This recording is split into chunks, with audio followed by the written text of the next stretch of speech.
niekas nenustepsit, kad aš vis dėlto laikausi dar tos pačios savo nuomonės ir su kiekvieną dieną vis stipriau, nes naujų argumentų yra. Iš tikrųjų būtų buvę geriau, ne tai, kad būtų buvę geriau, iš tikrųjų reiktų mums visiems komitetų nuvažiuoti į vietą, patiems pamatyti, apie ką mes čia šiandien kalbam, nes, kiek suprantu, viceministras irgi tik tai iš kažkokiu tai pasakojimo apie pastatą apibūdino perpasakodama žodžius, kad ten kažkoks apleistas ar panašiai. Esmė ta, kad aš noriu visom pritarti iš tikrųjų Teisės departamento pastabom, bet negana to, būtų gerai išgirsti vis tiek, kaip vertinau šitus klausimus ar ne ir pastabas viceministro, galbūt nuomonės pradžiai, o po to gal ir komitetas padiskutuosim, nes mes gavom valstybės kontrolės iš tikrųjų raštą, kuriame sukritikuoja aplamai visą šį kompensavimo mechanizmą priešingai, kad jis iškraipys dabartinę esamą tvarką, nes tas kompensavimo mechanizmas, kurį siūlo ministerija, iš tikrųjų per dosnus, nepagrįstas ir labai stipriai iškraipintis dabartinę esamą mūsų kompensavimo sistemą. Tai vis tiek jūs privalėjau šitą vertinti, nes valstybė kontrolė tiesiogiai nukreipė raštą skubiai mūsų nacionalinio saugumo gynybos komitetą.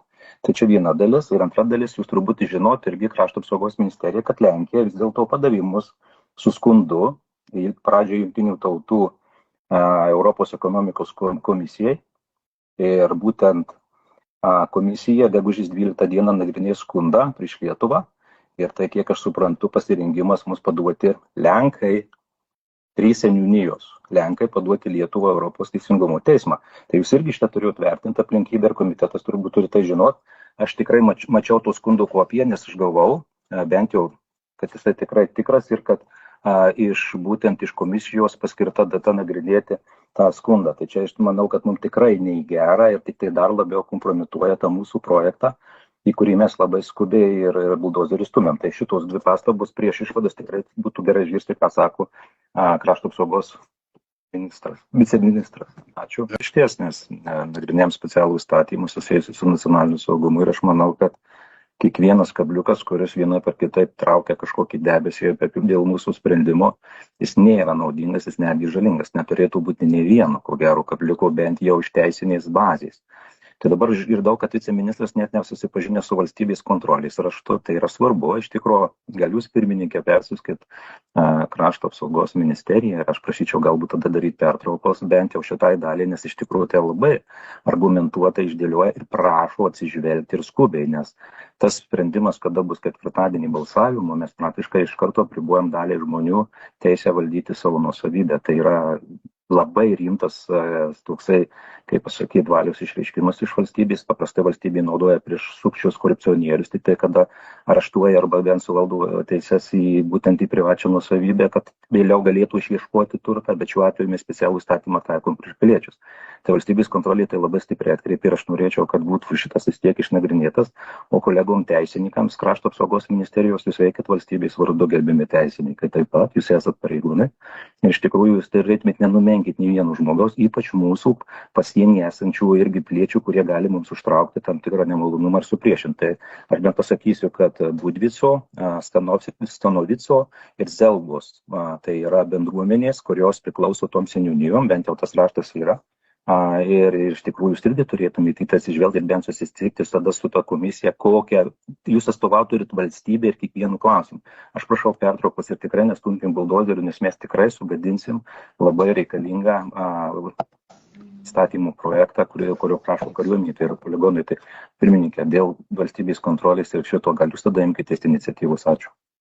Dainius Gaižauskas pasiūlė svarstymę daryti pertrauką tam, kad kviestis valstybės kontrolę, nagrinėti tą raštą, panašiai.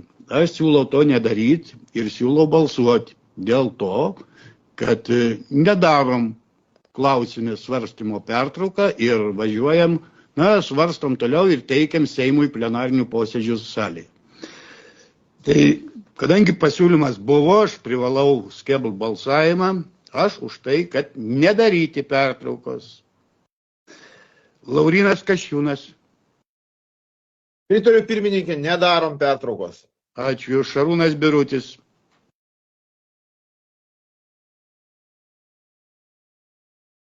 Neatsiliepia, mačiau yra pasijungęs, bet kažkodėl neatsiliepia.